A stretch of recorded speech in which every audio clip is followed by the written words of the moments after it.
Oke, jumpa lagi dengan saya Jalak Paninggal hanya di channel saya sendiri, yaitu Jalak Paninggal yang khusus membahas tentang dunia spiritual dan supranatural menurut opini serta pengalaman saya sendiri tentunya. Makanya nanti itu kalau ada yang nggak sepaham atau yang nggak setuju ya mohon maklumnya, karena ini hanya berdasarkan opini serta pengalaman saya sendiri.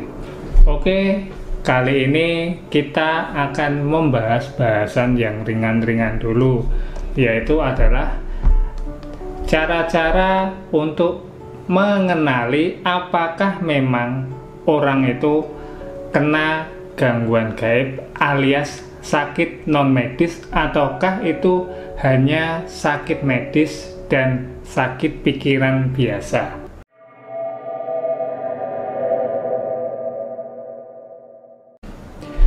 Serangan gaib, sakit gaib itu ternyata memang ada, walaupun sulit untuk dideteksi oleh orang-orang awam pada umumnya.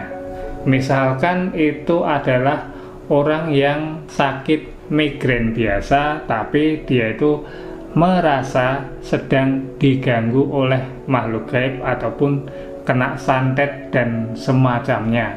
Tentunya ini akan membuat orang-orang sekitarnya itu menjadi ikutan panik karena merasa juga terkena dari energi-energi santet dari si orang yang jadi korban tadi. Ngakunya kena santet padahal ternyata dia cuman migrain biasa, tapi ya itu tadi, namanya saja manusia. Ketika mereka enggak tahu menahu tentang hal-hal gaib secara jelas, maka ia akan bisa jatuh dalam sakit karena pikirannya sendiri, karena dia itu mendengar isu ini dan itu, akhirnya mereka merasa sakit dengan sendirinya, padahal itu hanyalah karena keresahan dalam dirinya sendiri.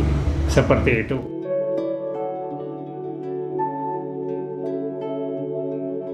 Selanjutnya itu adalah ciri-ciri sakit yang sifatnya non medis alias sifatnya supranatural, gaib.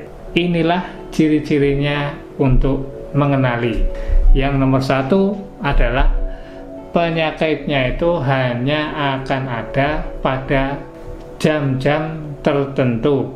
Biasanya itu hanya akan muncul pada jam 6 pagi, 9 pagi, 11 siang, terusnya jam 5 sore, 7 malam, terusnya jam 10 malam, ataupun itu akan ada juga pada jam 3 pagi.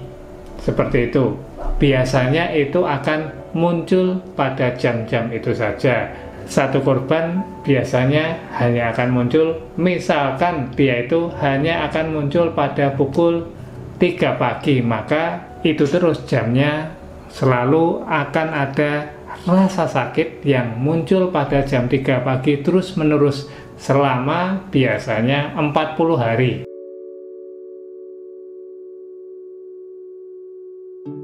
Terusnya yang nomor 2, penyakitnya itu berpindah-pindah tempat.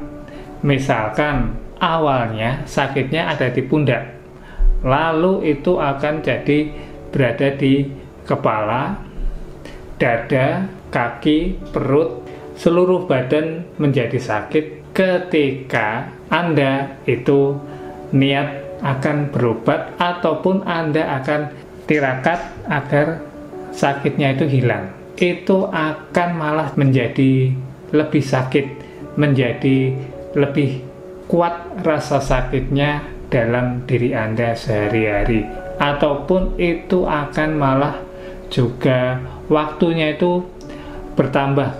Misalkan itu awalnya dari jam 3 pagi saja, nantinya itu akan jadi nambah pada jam 6 sore. Nanti akan ada rasa sakit muncul pada jam 3 pagi dan jam 6 sore secara terus-menerus.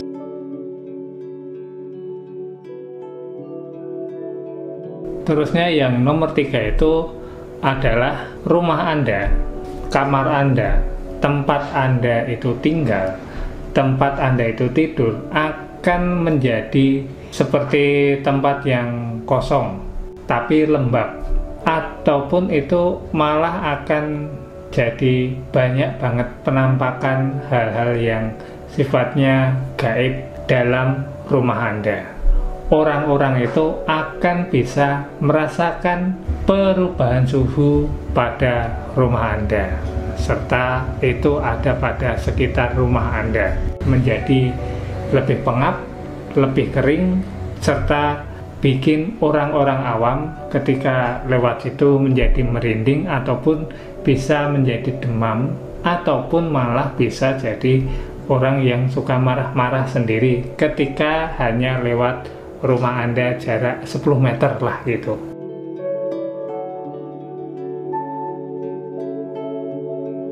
Anda itu akan jadi punya kekuatan supranatural. Kayaknya bagus ya, kayaknya bagus, padahal itu enggak bagus sama sekali. Ketika Anda itu sudah punya kekuatan supranatural, saat Anda itu juga terkena penyakit, maka Anda harus bisa lebih hati-hati. Kenapa? Karena itu tandanya Anda sudah dikuasai oleh kekuatan gaib secara menyeluruh, secara kuat, seperti itu. Misalkan itu Anda akan jadi bisa melihat makhluk gaib secara fisik, secara nyata, walaupun itu nanti wujudnya bisa yang seram-seram saja. Kenapa kayak gitu? Ya, pandangannya batin sudah dimanipulasi oleh makhluk gaib, sehingga Anda akan jadi bisa melihat makhluk gaib. Tentunya itu akan membuat Anda terlena, karena Anda merasa orang yang bisa melihat makhluk gaib, merasa sakti, membuat orang-orang suka kepada Anda. Kenapa? Karena Anda itu dianggap sebagai orang yang sakti.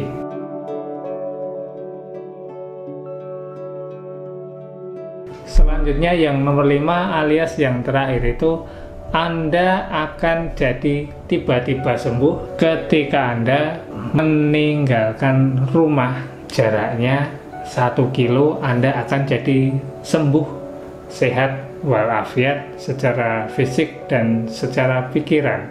Nantinya ketika Anda balik lagi ke rumah, maka Anda akan jadi sakit kembali, ataupun malah Anda jadi sakitnya lebih parah. Kenapa kayak gitu? Karena jinnya itu, santetnya, guna-gunanya itu akan jadi sedikit melemah ketika Anda meninggalkan rumah jarak 1 kilo. Mereka enggak akan bisa ikut Anda kalau itu yang ternyata tingkatannya masih yang biasa ya. Tentunya itu adalah dalam tahap kiriman-kiriman, serangan-serangan, sakit-sakit gaib yang tingkatnya menengah ke bawah, bukan yang menengah ke atas. Misalkan yaitu perutnya itu diisi dengan paku ataupun dengan ular. Itu adalah kasus yang berbeda, khusus untuk yang ciri-ciri nomor 5 tadi.